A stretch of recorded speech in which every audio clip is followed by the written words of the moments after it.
మూసి సుందరీకరణతో అని పేరు చెప్పి బఫర్ జోన్ అని ఒక లైన్ పెట్టాడు. ఆ లైన్‌లకు చాలా ఇండ్లొస్తాయి. అసలు నీళ్ళ సమస్యనే లేదు.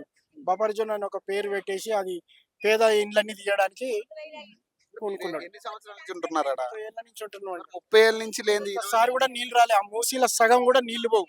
ఆ మూసీలో ఏదైనా చేసుకోవచ్చు గానీ ఇండ్లు తీసేసి ఇంకా ఎక్కువ ల్యాండ్ తీసుకొని ఏదో కార్పొరేట్‌కి అమ్ముకొని దాన్ని దాన్ని మొత్తం పేదల ఇండ్లను తీసేసి పట్టా భూములే కదా అవి, మరి పట్టాలు రిజిస్ట్రేషన్ నల్లా ఉంది, కరెంట్ ఉంది, రోడ్లు ఉన్నాయి, అన్నీ ఉన్నాయి. అసలు ఎవరికి సమస్య లేనిది ఈయనకు భూములు తీసుకొని లాక్కొని వేరే వాళ్ళకి అమ్మడం కోసమే చేస్తున్నాడు ఇది. మాకు అక్కడ ఉంటోళ్ళకు నీళ్లు మూసిలోనే సగం పోవు సార్. మాకు మేమన్నా సమస్య వచ్చింది, మాకు నీళ్ళు వచ్చిన ఇండ్లకు అని పోయి చెప్పినామా? అటువంటి రికార్డులు ఉన్నాయా? ఏమీ లేవు. 30 సంవత్సరాల నుంచి లేని ఇబ్బంది ఇప్పుడు ఇప్పుడు ఎట్లా? అదే వచ్చింది, అదే అది ఏందో మరి అదొక రోగం లాగుంది, అది ఏందో. ఈ మధ్యలో వచ్చేసి సార్ ఇప్పుడు మాకేందంటే తెలంగాణ వచ్చి కాంగ్రెస్ గారి మన కేసీఆర్ ప్రభుత్వం మార్పు రావాలి అతను వచ్చేసి ఏదో మా కాంగ్రెస్ అంటే కన్నతల్లి సార్. నాకు ఎరుకున్న గారికి అంటే మా నమ్మనాన్ని చెప్పింది పేదవాళ్ళకి పెరిగింది కాంగ్రెస్ అంటే కన్నతల్లి. అలాంటి కాంగ్రెస్ ఈ రోజు మనం ఇద్దాం. అయ్యో ఈ అందరూ 10 ఏళ్ళు తండ్రి కొడుకులు 10 ఏళ్ళు చేసిరు కదా, మా రేవంత్ రెడ్డి గారికి ఒక ఇద్దామని మేము ఇచ్చినాం సార్. ఇచ్చిన 6 నెలలకి వచ్చేసి ఏదో సర్వే చేస్తుంది అన్నారు, ఎంప్లాయ్ వచ్చి అన్నారు. ఏంటమ్మా అంటే లేదు సార్ ఏదో సర్వే చేస్తున్నాం అంతే. నేను అనుకున్నాను సార్ జనాభా లెక్కల ఏంటమ్మా, లేదండి ఏదో మూసి పాలసీ అంటే నేను మామూలుగా మూసి వాళ్ళు చేస్తుంటారు జరుగుతుంటే అనుకుంటారు మూసి వేసుకుని మార్క్ వేశారు సార్. అది ఏదో ఎల్లో మార్క్ వేసినారు, అది ఆర్బీఐ తెలియదు ఏదో మార్క్ వేసినారు. తర్వాత వాళ్ళు రాలే. ఈ మధ్యలో ఒక 15 రోజుల నుంచి వచ్చి మేము చూస్తున్నాం టీవీలలో కూలగొట్టేస్తున్నాం, తీసేస్తున్నాం, ఖాళీ చేయాలి, సుందరీకరణ ఫ్లెక్సీకరణ, ఇది ఎఫ్టీఎల్, ఇది బఫర్. మాకు ఏం తెలుసు సార్ బఫర్ జోన్ అంటే? మేము ఏదో ఇంటరో చదువుకున్నాం నేను 55 ఏళ్ళు ఉన్నా నేను. అలాంటికి నాకు తెలియదు సార్ బఫర్ జోన్ అంటే ఏంది, ఎఫ్టీఎల్ అంటే ఏంది, ఫుల్ ట్యాంక్ లెవెల్ అంటే ఏంది తెలియదు సార్. నీకు రిజిస్ట్రేషన్ అని కొన్నాను సార్. నేను హైదరాబాద్ 1991లో హైదరాబాద్ వచ్చాను. 32 ఏళ్ళు నేను కిరాయిలో ఉన్నాను సార్. ఏదో కొంచెం వస్తుంది కానీ నా ప్రకారం నా సోమతి అక్కడ దొరికిందండి. అది 60 గజాలు కొన్నాను సార్. నేను 66 గజాలు ఎంత కొన్నాను సార్? నేను 22 లక్షలు కొన్నాను. బిల్డర్కి ఇచ్చినాను సార్. నేను బిల్డర్కి ఇస్తే 14 లక్షలు బిల్డర్ చేసింది సార్. మొత్తం 42 లక్షలు అయింది సార్. నాకు ఇవాళ వచ్చి మార్కేసేసి మీరు కాల్ చేయాలి అంటే మరి ఎక్కడ వెళ్ళాలి సార్? నేను ఏడికి పోతాం సార్? నేను రిజిస్ట్రేషన్ చేసినప్పుడు వాళ్ళకి తెలియదు అదే రిజిస్ట్రేషన్ తెలియదు సార్. ఇప్పుడు మాకు పట్టా పాస్ బుక్ ఉంది, నేను ప్రైవేట్ లో లోన్ తీసుకున్నాను సార్. వాళ్ళకి ఏం కట్టాలి? ఇప్పుడు నాకు 2 బాబులు, ఒక అమ్మాయి. ఇప్పుడు నాకు సరిపోవట్లేదు. ఇప్పుడు డబల్ రూమ్ ఇస్తాను, ఎట్లా ఇస్తాను సార్? ఈయన ఇచ్చే డబల్ బెడ్రూమ్ సార్. ఈయన రేవంత్ రెడ్డి ఆల్రెడీ కేసీఆర్ ప్రభుత్వం లక్ష బెడ్రూమ్లో అసలు లేని వారికి చేసిండ్రు. అప్పుడు నేను అప్లికేషన్ పెడతాను ఏంటంటే నాకు నేను జాబ్ ఉంది కదా, నాకు ఎందుకు డబల్ బెడ్రూమ్ అని పెట్టలేదు సార్. నేను ఏదైనా చిన్న గూడు ఉంది కదా, నా కళ ఉంది కదా, నేను కట్టుకుంటాను కదా, 66 గజాలు కట్టుకుంటాను కదా, నాకు ఎందుకని మా మిస్సెస్ చెప్పిన వద్దులే అమ్మా వాళ్ళు చేసుకుంటారులే అనుకున్నా. ఇవాళ అదే పరిస్థితి వచ్చింది కదా మాకు. అది నేను మార్పు కావాలి వచ్చి నువ్వు పెట్టిన 6 కానీ నాకు లేదండి. నాకు 2 పిల్లలండి. మాకు స్కాలర్షిప్ లేదండి, రీబలింగ్ లేదండి, మాకు ఏది లేదు. ఇప్పుడు ఏదో బస్ అన్నాడు, ఆ బస్ అన్న ఫ్రీ అయితే మా జెంట్స్ ఎక్కితే ఫ్రీ బస్ అన్న దాని మీద మాకు సీటే లేదండి, కూర్చొని సీటే లేదు. మొన్న అది రూట్ వెళ్ళాలని నిలబడి వచ్చాను నేను. నాకు దాని మీద సమస్య ఉంది సార్. నువ్వు 6 కాలంటే ఏం చేయలేదు సార్. ఏంది నువ్వు మార్పు అనేది? పేదలకు పొట్టగొట్టి అంటే ఏం చేయాలని అంటే సుందరీకరణ ఏం చేస్తాడంటే మాఫీ అనిపిస్తుంది సార్. మాకు ఎప్పుడు ఎవరు రాలేదు. ఇన్ని గవర్నమెంట్ వచ్చిందని మేము కాంగ్రెస్ నుండి మేము చేసుకుని ఇన్ని గవర్నమెంట్ ఎవరు చెప్పలేదు. ఈయన వచ్చి ఎందుకంటున్నది ఎవరు ఇచ్చారు సార్ ఈయనకు రైట్స్? దాదాపు మూసి నదే 40 అడుగుల కిందకు ఉంది. మరి ఆ 40 అడుగులు నీళ్లు రావాలా? ఎప్పుడు రావాలా? రాలేదు సార్. నేను ఇక్కడ ఉండబట్టి మా 9 ఇయర్స్ అవుతుంది సార్. 10-12 సంవత్సరాలు ఉంటుంది అక్కడ ఉండి మేము పాములకి ఉండి ఇబ్బంది పడుకుని అన్ని పండుకుంటా మేము అంత కాలనీ వాళ్ళు డెవలప్ చేసుకోనికి మేము ఇంటికి 1000 రూపాయలు వసూలు చేసుకొని మీకు మంచిగా నీట్ గా చేసుకున్నాం సార్. మేము ఇవాళ వచ్చేసి మీరు నంబర్లు వేసి మీరు వెళ్ళిపోవాలి, మేము వెళ్ళిపో డబల్ రిపేర్ ఇస్తాము. ఆ పోలీసు వాళ్ళు సార్, అది వాళ్ళు ఏం చేస్తారు? గవర్నమెంట్ ఎంప్లాయీస్ బెదిరిస్తూ బదిలేవట్లేదు. అందులో కాల్ చేయండి అమ్మా, ఆయన వినట్లేదు, రేవంత్ రెడ్డి ఇవ్వట్లేదు, ఆమె కాల్ చేయండి. ఎక్కడ వెళ్తాం సార్ చెప్పమని? 7 సంవత్సరాలు ఎక్కడ వెళ్ళాను సార్? మేము 18-20 ఏళ్ళు ఎక్కడ వెళ్ళాలి మరి? మేము ఇప్పుడు మా పరిస్థితి ఏంటి? ఇప్పుడు 2 పిల్లలు సరిపోతుంది. డబల్ బెడ్రూమ్ అది ఫ్రీ ఇచ్చింది కేసీఆర్ గవర్నమెంట్, ఫ్రీ ఇచ్చిందేనా? అది ఇప్పుడు మళ్ళీ మీది లాక్కుని మళ్ళీ ఫ్రీ ఇచ్చేదేముంది సార్? అది ఇప్పుడు నేను చెప్పాను కదా సార్ ఇంతకుముందు, అదేమని నాకు 66 గజాలు ఉంది, కొనుక్కున్నాను సార్. అది అప్పుడు నేను ఎందుకంటే మనకు వద్దు, మనకన్నా పేదవాళ్ళు ఉన్నారమ్మా, వాళ్ళకి వస్తుందిలే, నేను పెట్టలేదు సార్ డబల్ బెడ్రూమ్ కి.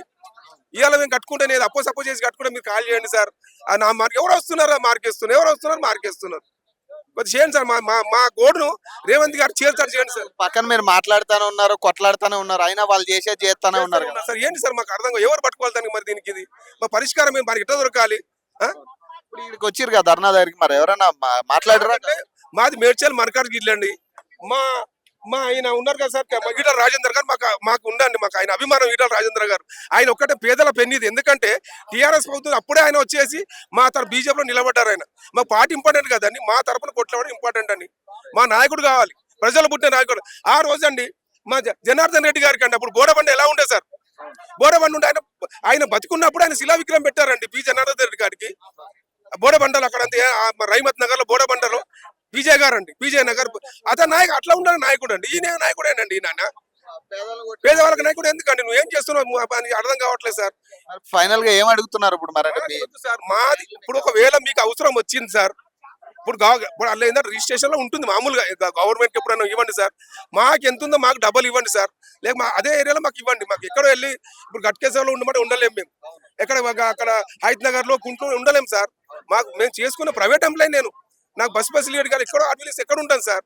దయచేసి మీ మీడియా ద్వారా చెప్పండి సార్ గవర్నమెంట్ కానీ. ఏమంటారు వాళ్ళు అధికారులు? ఖాళీ చేయమన్నది ఏం లేదు. మొన్న 2 రోజులు ఏమన్నారంటే ఆదివారం శనివారము మేము కోవిడ్ డౌట్ పెట్టారు మాకు. వారం అయింది, మాకు నిద్ర లేవు, తిల్లు లేవు. మా బాధ్యత ఊళ్ళో 10 రోజులు ఇంట్లో ఉన్నాము, మేము వెనక బతకాల. మా అప్పులు సంగతి మేము ఉన్నాకైనా మా ఇల్లు మాకు ఉంది చాలు, ఆడి మాకు ఏటి వద్దు. తెలిసిందా? ఎన్ని సంవత్సరాల నుంచి ఉంటున్నారన్నమాట? వచ్చినాం. మరి 20 సంవత్సరాలు లేదు, మరి ఇప్పుడే ఎక్కినాడు కదా, ఈ పేదకి కోవిపోతుంది ఏడిది. తెలిసిందా? ఎన్నాళ్ళు ఎక్కినారంటే వాళ్ళకేటి తేలేదు. ఇది బాగా తెలుసుకొని వీళ్ళకి పదవి ఎక్కినారు కాబట్టి ఏదో చేస్తారంటే మా కోవలు కొట్టినాయి ఈ కొత్త గవర్నమెంట్. మార్కింగ్ చేస్తుర్రా ఎట్లా మరి? మార్కింగ్ లాగా ఉంది. ఇప్పుడు ఏమంటారు మరి? ఎట్లా ఖాళీ చేయమంటారా? ఏమొద్దు, మేము కట్టుకుని మా కష్టాది మాకు ఉంది చాలు. ఆడిచ్చింది మాకేమొద్దు, ఆ కష్టం మాకు వద్దు. ఆడి వాళ్ళు మేము రాలేదు. మరి ఇప్పుడు ఏదో డబుల్ బెడ్రూమ్ ఇస్తుంది దాన్ని, మేము డబుల్ బెడ్రూమ్ ఇస్తే మేము రాలేదు. మేము ఆంధ్ర నుంచి వచ్చినాం, మా కష్టం మేము కట్టుకున్నాం. మీరు ఆయన పెంచిన మేము రాలేదు. మా కుటుంబం మా రూమ్ కట్టుకున్నాము. వేరే రాష్ట్రం నుంచి వచ్చినాము. డాక్యుమెంట్ లో ఎట్లా ఇచ్చిండు మరి? అప్పుడు రిజిస్ట్రేషన్ అయ్యింది. రిజిస్ట్రేషన్ 3 లక్షలు అయినాయి. రిజిస్ట్రేషన్ అయ్యింది. కరెంట్ బిల్లు కడతాను, నల్ల బిల్లు కడతాను. ఎంతవరకు గవర్నమెంట్ వీడు అక్కడే పుట్టాడు. గవర్నమెంట్ వీడు అక్కడే వచ్చినాడా? వీడు మాకు ఎందుకు అలా కొలలు పెడతాడు? మాకు ఇంట్లో ప్రెగ్నెంట్ ఉంది, ఆయన డెలివరీ టైం. మేము అందరికి ఇప్పుడు పోవాలా, అది చేయమని మేము ఆడాలా. తెలిసిందా? ఇంకేం నిద్ర లేదు, కొద్దిగా ఆరం లేదు. 10 రోజులు కట్టలు ఆడతాడు. మా ఊసారికి ఆడతా కూడా సగం లాస్ట్ మాట్లాడినాను అంతే. మరి పేదలు రోడ్డు మీద తెచ్చి ఏం చేద్దామని మాకు పని లేక మేము వచ్చినాము కడుపు కొరకయ్యా. మేము డ్యూటీకి పోకుండా 6 మంది ఇంట్లో ఉన్నాము. మేము వెనక బతకాలా, మా అప్పులు వెనక తీరాలా, మా కుటుంబం వెనక ముందుకు రావాలా. మాకు 4 ఆడపిల్లలు, ఒక్కడే కొడుకు. మా బిల్డింగ్ లో మాది కేటీఆర్ కాలనీ, మేము రమంతపూర్ లో ఉంటాము. మేము ఒక్కలము ఇల్లు కట్టుకోలేదు.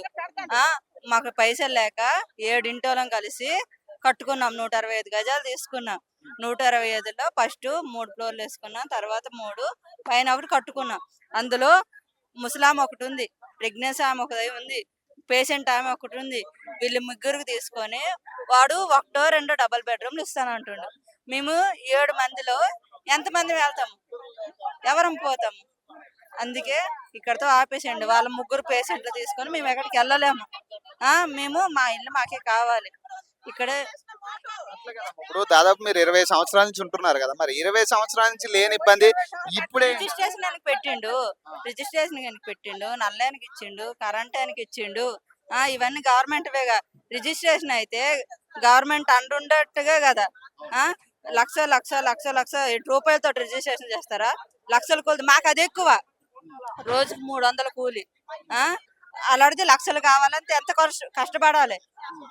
మీరు ఏసీ రూముల్లో ఉంటారు, మీకు తెలీదు. ఇక్కడ రావడానికి కలిపి ఎవరో ఆశ తీసుకొని వస్తుంటున్నాం. రోడ్డు మీద కష్టపడి కట్టుకొని రోడ్డు మీదకి వచ్చి నిల్చున్నాం. మా పరిస్థితి ఏంటి? పేదలు ముట్టుకొని అన్న వాళ్ళు మరి ఇప్పుడు మరి ఇవన్నీ పేదలను అసలు ముట్టుకోని అని చెప్పింది కదా, టచ్ చేయను పేదలు. మరి వాడు ఇప్పటికి ఇంత అల్లాజడి అవుతుంది హైదరాబాద్ లో, కానీ ఇప్పటికి వాడు మూసినది ఇంత బాధ చూసినా కలిపి వాడు కనికరం లేకుండా అసలు మూసినది పేరెత్తుతా లేదు. అంతగా చెయ్యాలనుకుంటే ఆ పక్క గోడలు కట్టుకొని చేసుకొని గడ్డి అన్ని తీసుకొని చేసుకొని అదే క్లీన్ చేసుకోమానండి. అన్ని ఉన్నాయి, రిజిస్ట్రేషన్ కాగితాలు అన్ని ఉన్నాయి. అన్ని ఉన్నప్పటికే ఇక ఇక్కడతో ఆపిస్తే మంచిది. మా ఇల్లు జోలికి రావద్దు, మాకు రూపాయి ఇవ్వద్దు. చాలు అంతే మా ఊర్లో మేము బతుకుతాం ఆడిది ఏం మాకు వద్దు ఏమంట ఏమంటలేం సార్, మేము మా ఇండ్లు మాకుంటే చాలు, అంతే, వేరేది ఏం లేదు. వాళ్ళ పనులు వాళ్ళు చేసుకుంటారు, మీరు మాట్లాడుతున్నారు పక్కన వాళ్ళ పనులు వాళ్ళు చేసుకుంటారు. వాళ్ళ పనులు వాళ్ళు ఎట్లా చేసుకుంటారు? మేము ఇంతగానో ధర్నా చేసినా కూడా రేవంత్ రెడ్డికి కనపడతలేదా? చూస్తలేడా? కొంచెమన్నా చూడాలి కదా, కనికరం, జాలి, దయ, కనికరం ఉండాలి కదా ఆయనకైనా. మేము ఎండలు ఎట్లున్నాం, ఆయన కూడా ఎండలు ఉండవా అని చెప్పు కనపడుతుంది. ఆయనకు, ఆయన బిడ్డకు, ఆయన మనవనికి, ఆయన పెళ్ళానికి కొంచెమన్నా జాలి దయ లేదు, ఆయనకు కనికరం లేదు. అట్లా కాదు, ఇప్పుడు మీరు 20-30 సంవత్సరాల నుంచి ఆడే ఉంటారు కదా, మరి అప్పటి నుంచి లేదు ఇప్పుడు ఎట్లా? ఏమో మరి ఇప్పుడు ఆయనకి ఎట్లా కళ్ళు పడ్డాయి ఆ ప్లాట్ల మీద, మరి ఆ ఇండ్ల మీద. ఆ మనకేదో చేస్తాడని తెస్తే మాకే అన్యాయం చేస్తుండు కదా, మాకే అన్యాయం చేస్తుండు. ఇక సార్ ఇక చాలు. చేసిరా మార్కింగ్? ఏమంటారు మార్కింగ్ చేసి? అంటే ఖాళీ చేయాలా లేకపోతే ఏంటి? ఏం చెప్తలేరు సార్ ఖాళీ చేయాలని, కాకపోతే పేపర్లా, ఫోన్లులా అదంతా చెప్తారు కదా. చిన్న చిన్న పిల్లలు ఉన్నారు, అప్పు చేసి బంగారాలు పెట్టి అవి పెట్టి కొన్నాము, లక్షలు పెట్టి కొన్నాము. ₹1 ₹2 కాదు. మా ఇల్లు మాకు ఉండాలి. ఇప్పుడు ఎన్ని సంవత్సరాల నుంచి ఉంటున్నారు ఆడ మీరు? 7-8 సంవత్సరాల నుంచి ఉంటున్నాం మేము. అప్పటి నుంచి లేని ఇప్పుడు ఈ కొత్త గవర్నమెంట్ వచ్చే కదా. అప్పటి నుంచి అక్కడ జాలి వేసిర్రు, అన్ని వేసిర్రు, ఇక్కడ రాదు, మీ జోలికి రామని అన్నారు. ఇప్పుడేమో మళ్ళీ కూల్ చేస్తాము, అదేస్తాము అని అంటున్నారు. ఉన్నాయి, నల్ల బిల్లు, కరెంట్ బిల్లు అన్ని ఉన్నాయి, మరి అవి చూపించినా అన్ని ఉన్నాయి. మా దగ్గరికి ఇంకా రాలేరు, అక్కడక్కడ తీసేస్తారు. ఎప్పుడు ఏ నైట్ వస్తారో ఎప్పుడు వస్తారో తెలియదు. చిన్న చిన్న పిల్లలు ఉన్నారు కదా, భయపడుతూ. ఇప్పుడు మీలాంటి వాళ్ళు రోడ్డు మీద తీసుకొచ్చి ఎట్లా అమ్మా? ఇప్పుడు పేదలకు ఏదో చేస్తారనే కదా కొత్త ప్రభుత్వం. మీరు ఆ, ఆ, ఏదో చేస్తారు, మంచి చేస్తారు అనేసి ఓటేసి గెలిపించినందుకు మాకు ఇట్లా ఎండలో తిరిగి పెడుతున్నారు. చిన్న చిన్న పిల్లలు ఉన్నారు, వాళ్ళ చదువులు ఏం కావాలి, ఇప్పుడు వాళ్ళ భవిష్యత్తు ఏం కావాలి. థ్యాంక్ యూ అమ్మా. లేదుగా మరి ఎట్లా? ఎట్లా పుట్టపోతే ఊకుంటావా? కష్టపడి కొనుక్కున్నాం, ఊకుంటావా అయ్యా? ఇప్పుడు ఆయన మన కొనిచ్చిండా, లేకుంటే మాకు దానం ఇచ్చిండా? ఎట్లా అంటే ఊకుంటావా? సస్త సావరణ చేస్తాము, వచ్చిన సంబరాన్ని తప్పుతారు. రెండింటి ఏదో ఒకటి చేస్తాం. పేదోడిని కాపాడాలి కానీ గవర్నమెంట్ అయినా ఇట్లా రోడ్డు మీద తీసుకొచ్చి అది పద్ధతేనా? ఇందిరమ్మ చేసింది, ఇందిరమ్మ ఏం తక్కువ చేసింది? ఇందిరమ్మ అప్పుడు ఎట్లా మస్తు జాగాలుండి 100 గజాలకు దానం ఇచ్చింది. ఇందిరమ్మ పథకం కింద ఇండ్లు కట్టించింది. ఇందిరమ్మ పథకం కింద ఏంటిది ఆరోగ్యశ్రీ కూడా చేసిరు. ఎవరు? ఆయన రాజశేఖర రెడ్డి ఉన్నప్పుడు. ఈయన ఏం చేసిండు?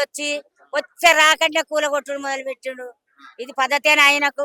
పోనీ వచ్చినావు, ఒక 7 ఏళ్ళు వెళ్ళినావు, 2 ఏళ్ళు వెళ్ళినావు, ఒక 3 ఏళ్ళు వెళ్ళినావు, ఇక పొయ్యముగల ఇల్లు తలగ పెట్టాం అన్నట్టు కూడా కాదు. వచ్చే రాకంటే ఇల్లు తలగ పెట్టావు.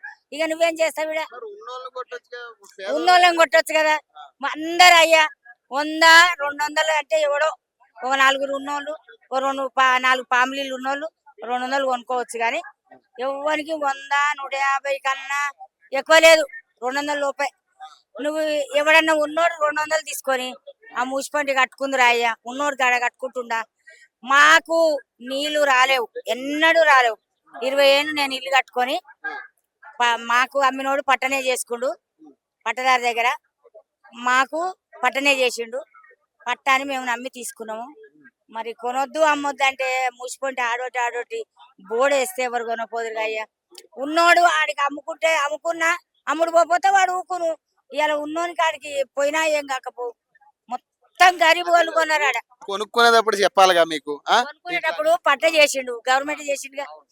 పట్ట చేసినప్పుడు ఇది మంచి ల్యాండ్ కాదు, మీరు కొనుక్కున్న బాగున్నదని మరి వాళ్ళని చెప్పాలి. ఆ పైసలు తీసుకుని పట్ట చేసిరి, ఆ పైసలు గవర్నమెంట్కి ఏం పోలేదా? గవర్నమెంట్ పోయింది కదా. నువ్వు పట్ట కాకుండా ఆపితే మేమెందుకు వద్దుమా ఆడికి? మాయాసొంటలు వద్దుమా? నువ్వు ఆడ కొననీయకపోతే వద్దుమా మేము?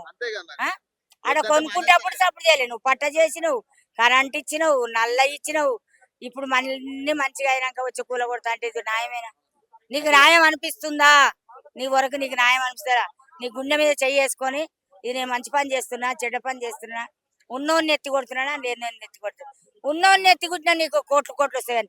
మా లేనోళ్ళ దగ్గర నీకేం మిగులుతుంది అయ్యా? మళ్ళీ డబుల్ బెడ్రూమ్ ఇస్తా ఇది చెప్తుడు. డబుల్ బెడ్రూమ్ మా జాగా తీసుకొని, ఇప్పుడు నాకున్నది 66 గజాలు ఉందయ్యా.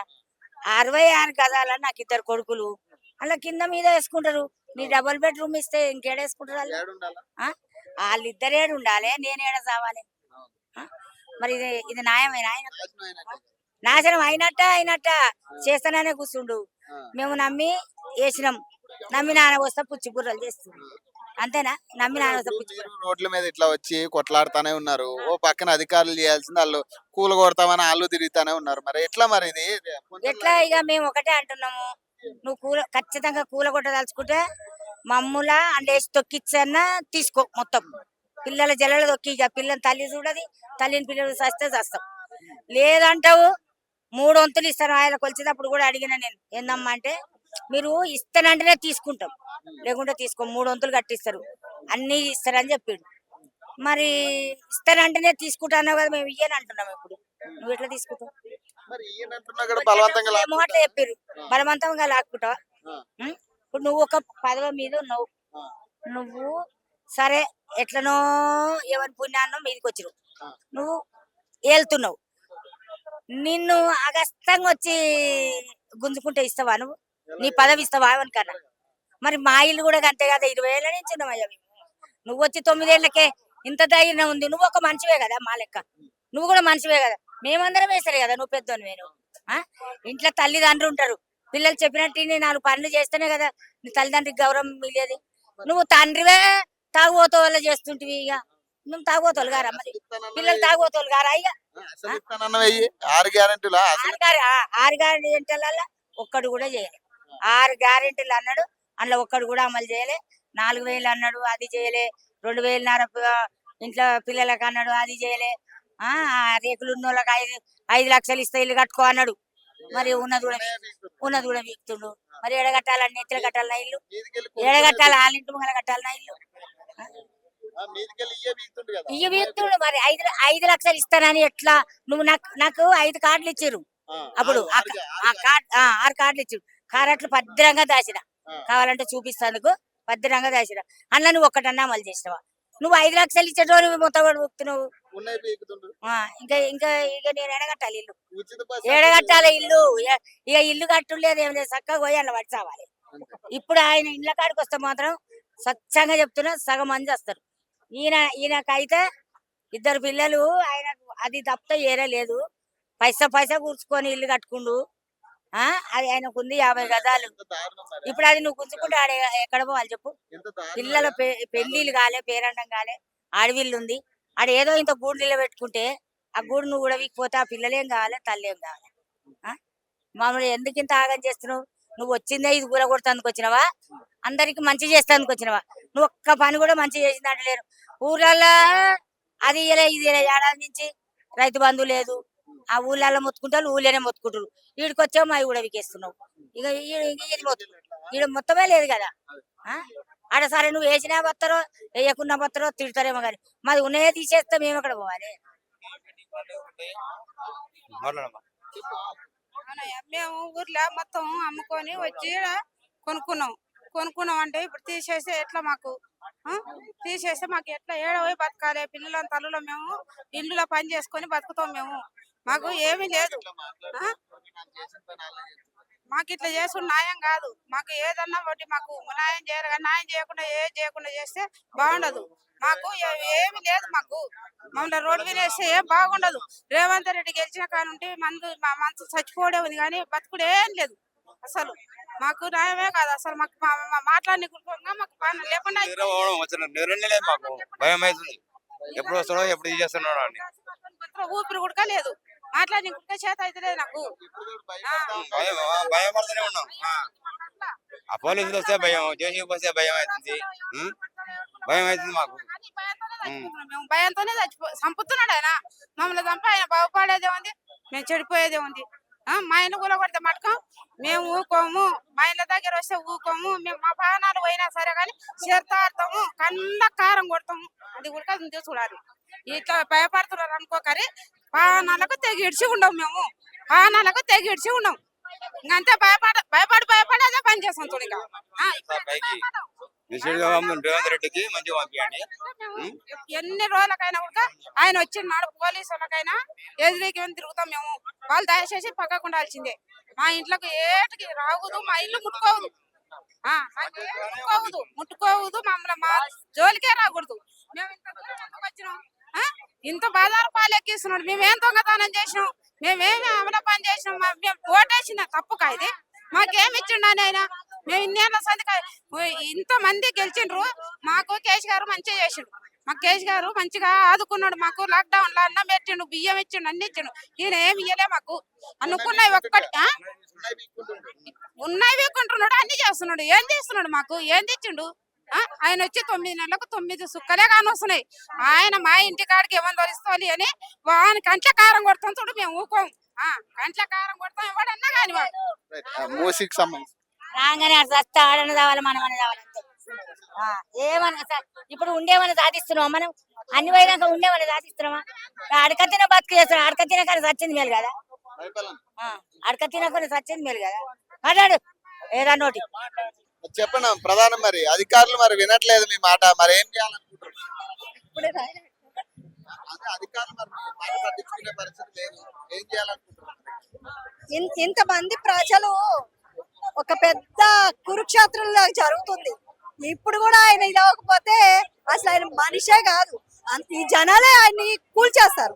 ఎట్లనా ఆయన్ని బతుకుండగానే నరకాసుని చంపేస్తారు. ఆయన మామూలుగా ఉండదు ఆయనకి. ఇన్ని సంవత్సరాల నుంచి లేని ఇబ్బంది ఇప్పుడు ఎందుకు వచ్చినట్టు? అది పెద్ద హైడ్రామానేనండి నిజం చెప్పాలంటే. ఈయన ఒక్కడికే ఈ ప్రభుత్వం మీద అంత శ్రద్ధ ఉన్నవాడు. ఆయన ఇచ్చిన హామీలు ఆయన నిలబెట్టుకోమనండి. ఫస్ట్ నిలబెట్టుకున్న తర్వాత అప్పుడు మిగిలిన వాటి గురించి ఆలోచించమనండి. ఫస్ట్ ఇది మన ప్రకృతి గురించి ఆలోచిస్తున్నాడు. ముందు ఆయన మాట నిలబెట్టుకొని ప్రకృతి గురించి ఆలోచించమని. ప్రకృతిని కాపాడాలి అంటే ఈయన ఒక్కడి వల్ల అవ్వదండి. ముందు ఎంత మంది రోడ్లు బాగాలేదు, చెత్త రోడ్లు ఉన్నాయి, వాటిని బాగు చేయమనండి. డ్రైనేజ్ కనెక్షన్స్ ఉన్నాయి, వాటిని బాగు చేయమనండి. ఎన్నో ఉన్నాయి సమస్యలు. ముందు ఆయన కావాల్సిన టార్గెట్ ఆయన పూర్తి చేసుకోవడానికి మాత్రమే ఆయన ఫోకస్ పెట్టాడు. గ్యారంటీల సంగతి కూడా ఉందా? గ్యారంటీ సంగతి 100 రోజుల్లో తీరుస్తానన్నాడు. 100 రోజుల్లో నేను తీర్చకపోతే నేను గద్దె దిగుతాను అన్నాడు. మరి గద్దె దిగాలి కదా, ఎందుకు దించట్లేదు? గద్దె దిగమానండి. మీ పొట్టే కొడుతురు కదా. అదే మా కడుపు కొట్టుకొని ఆయన బతుకుతున్నాడేమో, ఎన్ని రోజులు బతకడు ఆయన.